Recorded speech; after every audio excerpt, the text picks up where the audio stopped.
ఇంట్లో ఉన్న బంగారాన్ని విడిపించి ఆ రోజు ఆన్లైన్ రేటుకే మేము కొంటాం. Sharma gold company. మరి కొత్త సంవత్సరం తులారాశి వారికి ఏ విధంగా ఉండబోతుంది? గురువుగారిని అడిగి తెలుసుకుందాం. నమస్తే గురుగారు. జై వీరబ్రహ్మచి. నమస్కారం.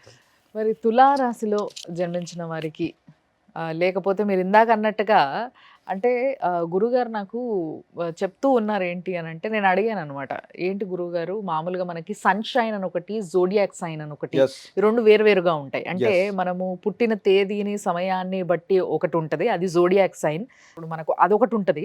బట్ ఏదైతే పేరు ఉంటుందో మనం పెట్టుకున్న పేరు, అంటే మన దగ్గర ముఖ్యంగా ఏమవుతుందంటే పంతులు ఇచ్చిన పదాలను వదిలేసి మనకు నచ్చిన పేరు కొత్తగా ఇష్టం వచ్చింది పెట్టుకుంటున్నాం కాబట్టి ఆ పేరు పైన ఇంకొకటి వస్తుంది. అదేమో సన్షైన్ అంటారు దాన్ని. మరి ఈ రెండు జోడియాక్ సైన్స్ ఉండడం వల్ల వాళ్ళ జీవితంలో ఓ పేరు రూపంలో ఒకటి, పుట్టిన తేదీ రూపంలో ఒకటి, మరి ఈ రెండు రాశి యొక్క ప్రభావం ఏదైతే ఉందో అది వాళ్ళ జీవిత పైన పడుతుందంటారా? చాలా మందికి మన రాశి ఫలం చెప్తున్నప్పుడు మీరు బాగా సంపాదిస్తారు, బాగా ధనం వస్తుందని ఫర్ ఎగ్జాంపుల్ తులారాశిలో చెప్పాం. నిజంగా తులారాశిలో పుట్టినటువంటి కొంతమంది జీవితంలో ధనం రాకపోగా అప్పుల బాధలో ఉంటారు. వాళ్ళందరూ మనకు కామెంట్స్ రూపంలో మెసేజ్ పెడుతుంటారు, గురువుగారు తులారాశి చాలా బాగుందని మీరు చెప్తున్నారు, కానీ మాకు ప్రతికూలవంతమైనటువంటి ఫలితాలుగా ఉన్నాయి, కానీ మేము తులారాశిలోనే పుట్టాం. దీనికి కారణం ఏంటంటే మనం పుట్టినటువంటి సమయంలో గ్రహాలు ఒక్కొక్క పొజిషన్లో ఉంటాయి. ఈ చెప్పగలిగినటువంటి రాశి ఫలాలు అన్నటువంటివి ఈ రోజు ఉన్నటువంటి గోచార పరిస్థితుల్లో ఈ గ్రహం ఇక్కడికి వెళ్తుంది, ఇది ఇక్కడ ఉంటుంది, ఇక్కడ ఉంటుంది, కాబట్టి ఈ ఫలితాలు వస్తున్నాయి. ఈరోజు బృహస్పతి చాలా బలంగా ఉన్నాడు. ఆయన చూపు పంచమ స్థానమైన తుల మీద ఉంది. చాలా యోగదాయకమైన ఫలితాలు వస్తాయని మనం చెప్తున్నప్పుడు వాళ్ళ జన్మజాతకంలో దేవగురు అయిన బృహస్పతి నీచలో ఉండి ప్రతికూలవంతమైన స్థితిలో ఉన్నప్పుడు ఈ మంచి ఫలితాలు రాకుండా చెడు ఫలితాలు వస్తున్న సంఘటనలు మనం చూస్తుంటాం. అలాగే మీది తులారాశి కాకపోయినా తులారాశిలో మీ పేరు, మిమ్మల్ని అందరూ కూడా తులారాశికి సంబంధించిన మొదటి అక్షరాలతో పిలవడం మొదలుపెట్టారు. ఫర్ ఎగ్జాంపుల్ చిత్తా నక్షత్రం రా అనేటువంటి అక్షరాలు, స్వాతి విశాఖ నక్షత్రాలు లేదా తా అనేటువంటి అక్షరాలు, వీటితో పిలవటం మొదలుపెట్టారు. మీకు తెలియకుండానే మీకు వచ్చే రాశి ఫలంతో పాటు ఈ గోచార వశాత్తు ఉన్నటువంటి ఫలితాలతో పాటు పిలవగలిగినటువంటి పేర్ల వల్ల ఇన్ అడిషన్ ఒక 20% నుండి 50% ఫలితాలు మీకు మంచి చెడో ఖచ్చితంగా జరిగే అవకాశం ఉంది. 50% వరకు ఉంది. సరే, అయితే ఇంకొంచెం క్లారిటీ కోసం ఒక్క ప్రశ్న అడుగుతాం. అయితే ఒక వ్యక్తి పైన ఎట్లాగో ప్రతి ఒక్కరికి ఇవి రెండు వేరువేరుగా ఉంటున్నాయి కాబట్టి రోజులలో, ఇంతకు ముందు అంటే ఒకే దాంట్లో పెట్టుకునే వాళ్ళేమో, బట్ మాక్సిమం అందరికీ కూడా వాళ్ళ యొక్క పేరు పైన ఒక రాశి, వాళ్ళ డేట్ ఆఫ్ బర్త్ పైన ఒక రాశి ఉంటున్నాయి. సో ఈ విధంగా ఉన్న ఒక వ్యక్తి పైన ఏ రాశి, అంటే డేట్ ఆఫ్ బర్త్ పైన ఉన్న రాశి యొక్క ప్రభావం ఎక్కువగా ఉంటుందా, లేకపోతే పేరు పైన ఉన్న రాశి యొక్క ప్రభావం ఎక్కువగా ఉంటుందా? మీ సర్టిఫికేట్లో ఉన్నటువంటి పేరును అనుసరించి మీరు మంచి ఉద్యోగాన్ని, మంచి వృత్తిని మీరు పొందుతున్నారంటే అర్థం మీ పేరు యొక్క ప్రభావం మీ జాతకం మీద ఎక్కువగా ఉంది, మీరు దాన్ని ఫాలో అవ్వండి. ఓకే, మీకు మంచి పేరు ఉంది కానీ ఎగ్జామినేషన్స్ అన్నీ కూడా ఫెయిల్యూర్ అవుతున్నాం, ఎందుకో తెలియదు, మంచి ఉద్యోగం లభించట్లేదు. సో మీ పేరు కంటే మీరు పుట్టినటువంటి సమయం తాలూకు రాశి యొక్క ప్రభావం మీ మీద ఎక్కువ ఉంది, దానికి ఏదైనా పరిహారాలు చేయించండి. ఎప్పుడైతే జీవన గమనంలో ప్రతికూలవంతమైనటువంటి భావనలు కలుగుతూ ఉన్నాయి, ఇబ్బందులు ఎదురవుతున్నాయి అంటే అర్థం మనం చేసే ప్రయత్నంలో లోపం ఉంది. ఆ లోపం ఏంటంటే మన పేరు అవ్వచ్చు, నామనక్షత్రం అవ్వచ్చు, లేదా జన్మ నక్షత్రం అవ్వచ్చు. ఈ రెండే కారణం అవుతున్నాయి. మీరు ఏ రోజు పుట్టారో, ఏ నక్షత్రంలో పుట్టారో పక్కన పెడితే మీరు రాసినటువంటి ప్రతి టెస్ట్ పాస్ అవుతున్నారు అంటే మీ పేరులో బలం ఉంది. ఓకే, మీ పేరుకు చాలా సులభంగా అవకాశాలు కలిసి వస్తున్నాయి, ఉద్యోగం లభిస్తుంది, లేకపోతే వృత్తి వ్యాపారం చేస్తున్నారు, ఆర్థికంగా బలంగా ఉంటున్నారు అంటే అర్థం ఏంటి? మీ పేరు యొక్క ప్రభావం అన్నటువంటిది రాశి ఫలాన్ని కూడా డామినేట్ చేసేటువంటి పరిస్థితి. సో దీని యొక్క ప్రభావం అనేటువంటి సమాంతరంగా దానికి ఎక్కువగా ఉంది. రాశి ఫలంలో జరిగేటువంటి కొన్ని ఇబ్బందులు మీ జీవితంలో ఉండొచ్చు, కానీ మీ పేరుకున్నటువంటి ఈ తీక్షణమైనటువంటి పవర్ వల్ల దాన్ని కూడా అధిగమించి విశేషవంతమైన పరిస్థితిని ఇస్తుంది. సో మీ జన్మజాతకాన్ని అనుసరించి లేదా మీ పేరును అనుసరించి సర్టిఫికేట్లో ఉన్నటువంటి పేరు మీకు అనేక విజయాలకు కారణమవుతుంటే సర్టిఫికేట్లో ఉన్న పేరునే మీరు ఫాలో అయిపోండి. అయితే దానివల్ల ఖచ్చితమైన ఫలితాలే ఎక్కువగా వస్తాయి. అయితే ఈ పేరు అనేది పెట్టుకునేది పిలవడానికి. అంటే పిలిసే విధానంలో ఈ రోజులలో చాలామంది పిల్లల్ని అంటే ఒక పేరు పెడతారు. కానీ ఇంట్లో బుజ్జి, తల్లి, ఇంకోటి ఏవో అన్ని నిక్ నేమ్స్ ఉంటాయి. ఎస్, వీటితో ఎక్కువ పిలిచేస్తుంటారు. ఎస్, బయటకెళ్ళినప్పుడు మీరు అన్నట్టుగా ఓన్లీ సర్టిఫికేట్‌కి మాత్రమే అంకితం అయ్యే పేర్లేమో పెట్టుకుంటారు. ఎస్. బట్ పిలవడం వేరే. Nick names. ఇది ఏ విధంగా ఎఫెక్ట్ ఇస్తదంటారు మరి? నిక్ నేమ్స్ పిలవడం కూడా కొన్ని ప్రమాదాలకు కూడా కారణమవుతుంది. హుహు. చంటి, బంటి, నాని, బుజ్జి ఇలాంటి పేర్లు మనం పిలుచుకుంటూ ఉంటాం. హ్మ్. కొంతమంది అలా ఉన్నటువంటి వాళ్ళు చాలా గొప్పవాళ్ళు అయిన వాళ్ళు ఉన్నారు. హ్మ్. అలా పిలవటం వల్ల వాళ్ళకున్నటువంటి ఆ పవర్ తగ్గిపోయి, హ్మ్. సామర్థ్యం తగ్గిపోయి, ఏ పని చేయక, చదువుకోక, నిద్రాహారాలు మానేసి విచిత్రంగా ఉన్నటువంటి వాళ్ళు కూడా చాలామంది ఉన్నారు. అంటే కొన్ని శబ్దాలు కలిస్తే అక్షరాలు అవుతాయి.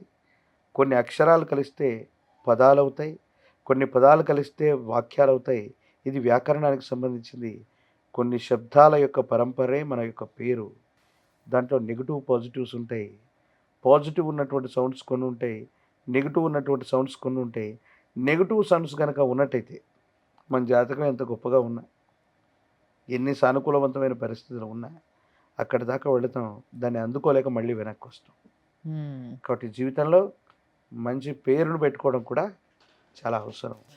చాలా అవసరం అన్న విషయం నాకు మీరు చెప్పిన తర్వాత బాగా అర్థమైంది. కాబట్టి ఏదో ట్రెండ్‌కి తగ్గట్టుగా పేర్లు పెట్టేసుకుందామని మాత్రం ఆలోచించకండి ప్లీజ్. దయచేసి మంచి పాజిటివ్ సౌండ్ ఉన్న Yes. ఒక మంచి పేరుని పెట్టండి మీ పిల్లలకి. వచ్చే తరాలన్నా చాలా అద్భుతంగా ఉంటాయి. మరి మూవింగ్ టు తులారాశి గురువుగారు. Yes. తులారాశి వారికి ఈ సంవత్సరం ఏ విధంగా ఉండబోతుంది? శివాయ బ్రహ్మణే నమ, వీరబ్రహ్మేంద్ర స్వామిని నమో నమ. జై వీరబ్రహ్మ జై గోవిందమాంబ జై. ఓం హ్రీం క్లీం శ్రీం శివాయ బ్రహ్మణే నమ. వచ్చినటువంటి ఫలితం 4. ఇది కూడా రాహు ఫలితం.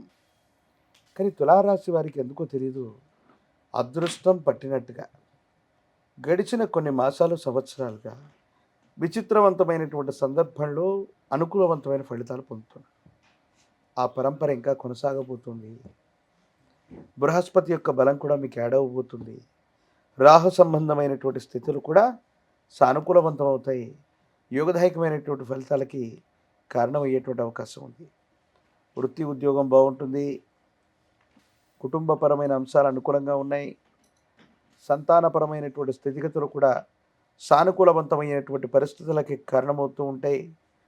ప్రత్యేకించి మీ గర్భవాసాన జనించిన సంతతి అవ్వచ్చు, వాళ్ళ కోసం మీరు చేసే ప్రయత్నాలు అవ్వచ్చు, అనుకూలవంతమైనటువంటి స్థితిగతులకు కారణమై యోగదాయకమైనటువంటి ఫలితాలని తప్పకుండా మీరు పొందేటువంటి అవకాశం కనపడుతుంది.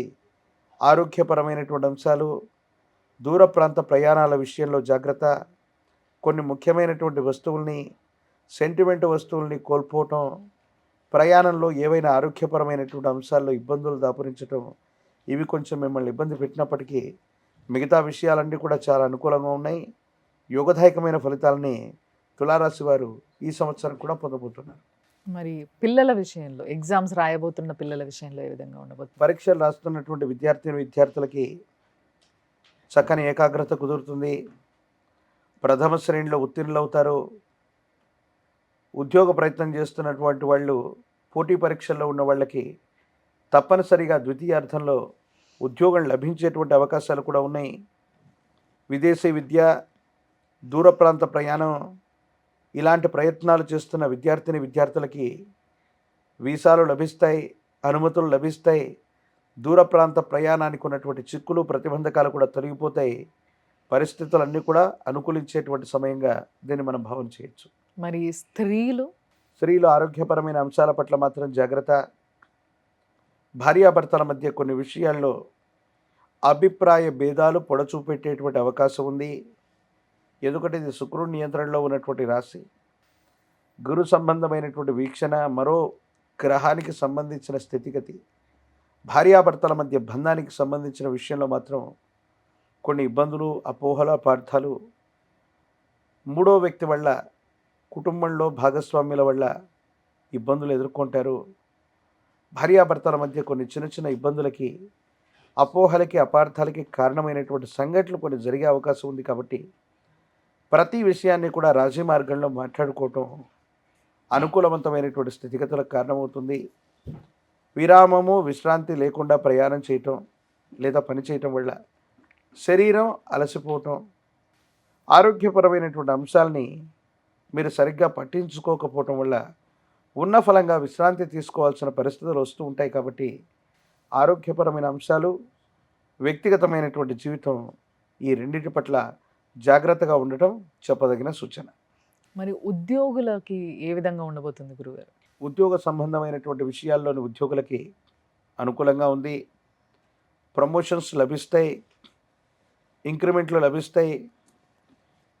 మీరు చేసేటువంటి పనితీరు ఉన్నత ఉద్యోగులు, పై అధికారుల యొక్క ప్రశంసకి కారణమవటం, మీరు చేసే ప్రయత్నాలు సఫలీకృతమైనటువంటి స్థితిగతులకు కారణమై అనుకూలవంతంగా మారేటువంటి అవకాశం ఉంటుంది. యోగదాయకంగానే ఉంటాయనడంలో ఎటువంటి సందేహం లేదు. మరి తులారాశిలో ఉన్న రాజకీయ నాయకులు కొందరు ఉన్నారు, మరి వాళ్ళకి ఏ విధంగా ఉండబోతుంది ఈ సంవత్సరం? నిజంగా రాజయుగమే నడుస్తుంది వాళ్ళకి. మరిన్ని పదవులు వాళ్ళు చేపట్టగలుగుతారు. కానీ మధ్యలో ఎప్పుడో కొన్ని అపోహలు, అపనిందలు రావటం, అవినీతి సంబంధమైనటువంటి విషయాల్లో ప్రస్తావన రావటం, అధికారుల వల్ల, పై స్థాయి వాళ్ళ వల్ల కొన్ని ఇబ్బందులు కలిగేటువంటి సూచనలు మాత్రమే ఉన్నాయి.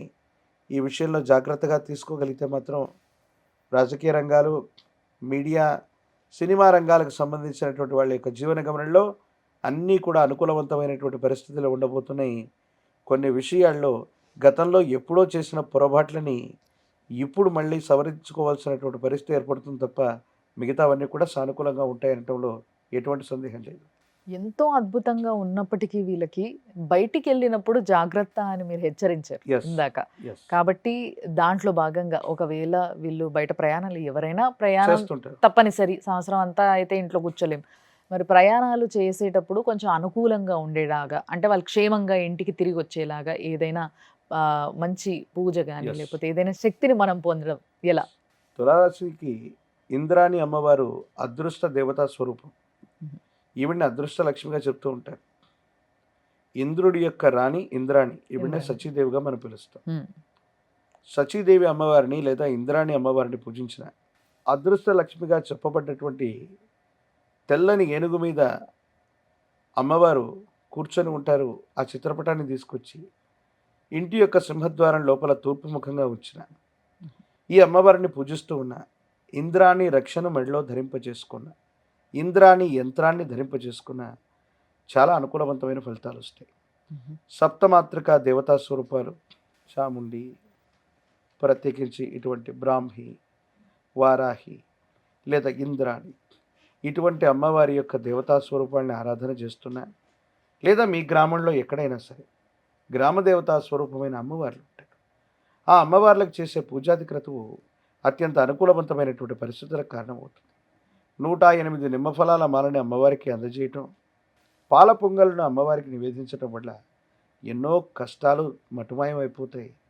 ప్రయాణ సంబంధమైన విషయాల్లో మతిమరుపు కారణంగానో, దొంగతనం వల్లనో కొన్ని ముఖ్యమైనటువంటి వస్తువులను కోల్పోవటం, ఇబ్బంది పడటం, ఈ పరిస్థితుల నుండి మనం బయటపడతాం. ఎందుకంటే తులారాశి జాతకులు కొన్ని ముఖ్యమైన పాస్వర్డ్స్ మర్చిపోవటం, ఉమ్. పిన్ నెంబర్స్ మర్చిపోవటం, అకారణంగా మతిమరుపు వస్తుందేమోనన్న ఆందోళన కలుగుతున్నటువంటి పరిస్థితులు కూడా ఈ గ్రహగతుల వల్ల జరుగుతుంటాయి. అమ్మవారి ఉపాసన చేయండి, అమ్మవారికి ఈ విధంగా పూజాది క్రతువులు చేయండి, తప్పకుండా మంచి జరిగే అవకాశం కనపడుతుంది. ధన్యవాదాలు గురుగారు. జై వీరబ్రహ్మ, జై గోవింద బాంబ జై.